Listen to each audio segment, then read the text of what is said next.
现在有几个问题啊，第一个就是咳嗽揪漏尿是什么原因导致的？病因怎么解决？生活中可以做哪些方式来缓解？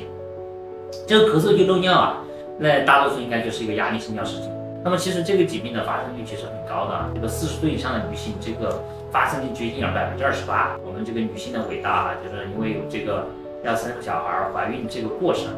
其实有些还有这种顺产的，它会进一步的可能会导致这个盆底的损伤。对我们这个压力性尿失禁而言的话，我们就是要分成轻度、中度、重度来看。那如果可能减轻度的或者不影响生活的，我们可以观察。那么如果再稍微的觉得影响一点生活质量的，我们可以考虑什么康复治疗，比如说我们的盆底的训练，也可以在我们专业的这个机构去做一些，比如说磁刺激啊、电刺激啊。如果患者比如说通过这种康复的这种保守治疗没有效果的情况下，那可能我们就需要这种手术治疗，就是我们的这个中段悬吊手术，就是我们在尿道下方重新给这个我们原来的这个耻骨尿道韧带重新给它做一个耻骨尿道的韧带，那个韧带呢就相当于把我们这个尿给管住。